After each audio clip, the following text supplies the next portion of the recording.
Welcome to the Christian Success Show, the show that helps you achieve more success in every area of your life. I'm your host, Wes Young. Thank you for joining me today. The Christian Success Show is brought to you by Christian-Success.com.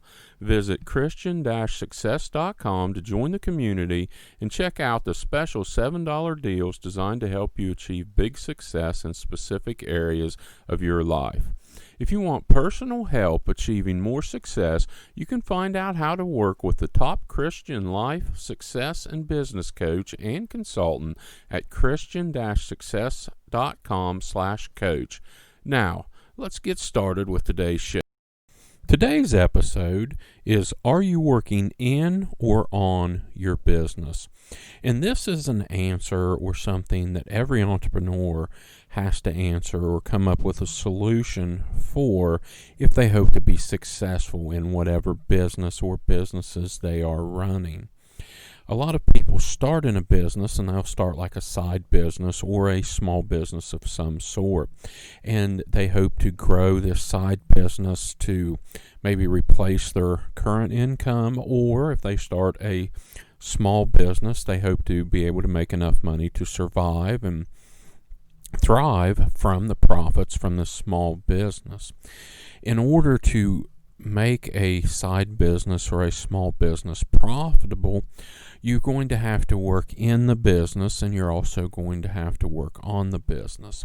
Now, as businesses become bigger and more successful, sometimes the owner or entrepreneur behind the business will transition to working on the business almost exclusively and hiring others, employees, to work in the business. But most entrepreneurs are working both in their business and they also need to be working on their business.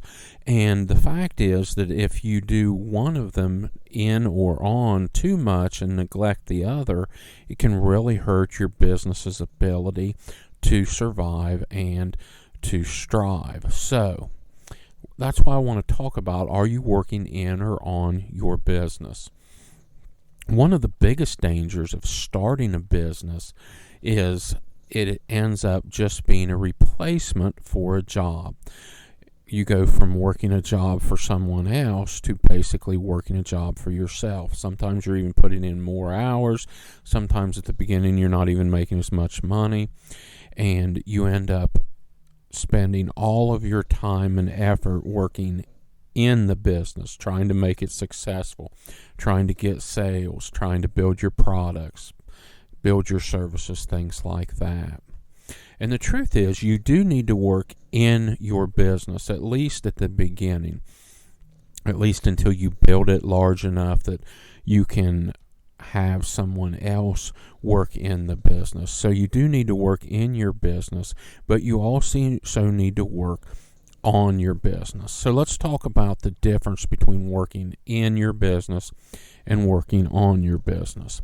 Here's some examples of working in your business: waiting on customers, stocking shelves, answering the phones, doing the day-to-day things required to run your business. That's working in your business. Now, on the other hand, here's some examples of working on your business: tracking and or improving your numbers, your sales numbers, tracking them, figuring out how to improve them, your profit numbers, tracking those, figuring out how to improve those, tracking your expenses, trying to reduce them.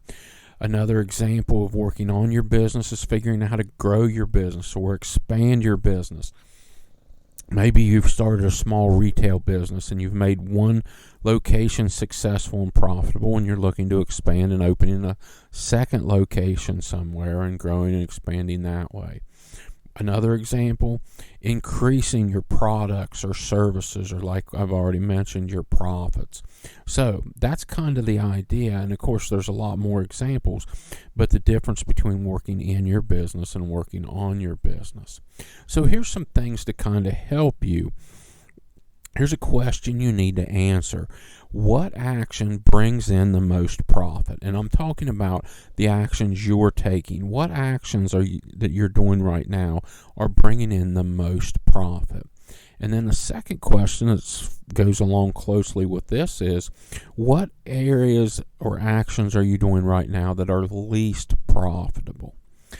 Now, once you've figured out these things, what are you doing now that makes the most profit, and what are you doing now that makes the least?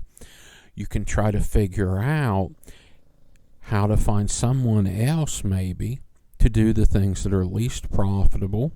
For example, is stocking shelves the most profitable thing you can do in your business? The odds are that they aren't, because you can hire minimum wage employees or slightly over that have the ability to stock shelves. And hopefully you're doing something in your business other than stocking shelves that you could dedicate more time to that is more profitable than what you have to pay a low wage employee to stock the shelves. So who can do what you're doing right now that's not the most profitable thing you could be doing?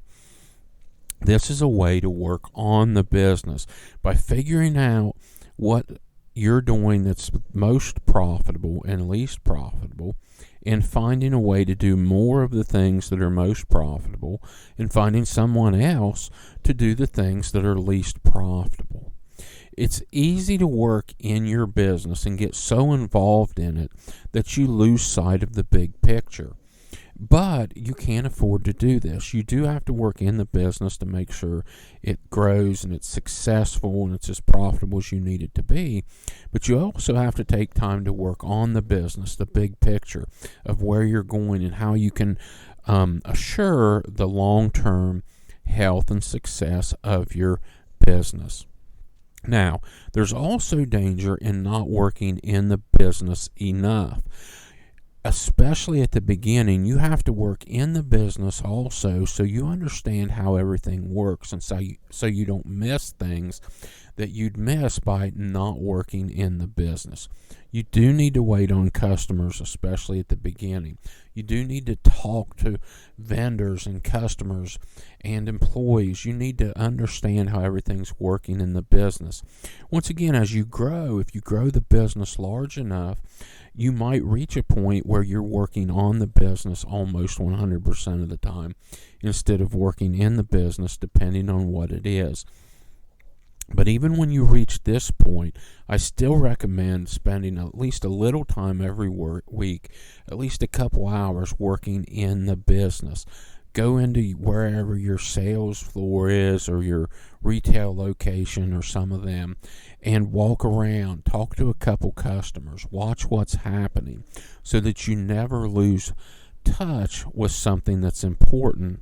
Or this is another way to find out if there's a leak in your business. Maybe things aren't being run the way you would run them. And the only way to find out is to investigate, to be working in the business sometimes. In the end, what you really need is a healthy balance of working in your business and working on your business. At the very beginning, you might need to spend 80 to 90% of your time working in the business to make sure it survives and is profitable. But you need to make sure you're spending at least 10 to 20% of your time, even at the very beginning, working on your business also, because there's a definite difference. And then you can eventually adjust these percentages.